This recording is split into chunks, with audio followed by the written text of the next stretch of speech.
यूसुफ के वंशजों को चिट्ठियां डालकर जो भाग प्राप्त हुआ वह यरीको के पास की यरदन नदी से यरीको के जलाशय के पूर्व की ओर से उजाड़ खंड होकर बेतेल की पहाड़ी प्रदेश तक और फिर बेतेल से लूज तक, वहां से अटारोत तक जो अर्कियों के देश में है, और पश्चिम की ओर यफलेटियों के देश तक तथा मैदान के बेत होरोन तक और आगे समुद्र के पास गेसेर तक जाकर समाप्त होता था। यूसुफ के पुत्र मनस्से और एफ्रेम को अपने अपने दाएं भाग मिले। एफ्रेम वंशियों के कुलों का दाएं भाग यह था।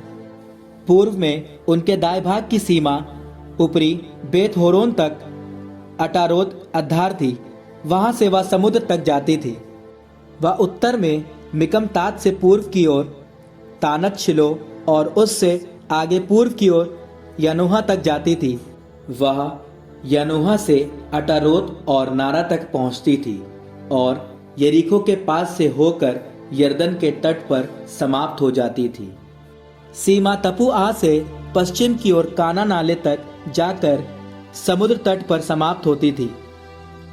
एफ्रेम वंशियों के विभिन्न कुलों का यही दाएं भाग था। इसके साथ वे नगर भी थे जो मनस्से के वंशजों के दाएं भाग में से एफ्राइम के वंशजों को दिए गए थे।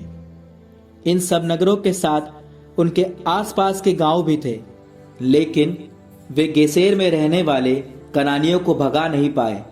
इसलिए कनानी आज तक एफ्रेमियों के साथ रहते हैं, परंतु वे बेगार में लगाए जाते हैं।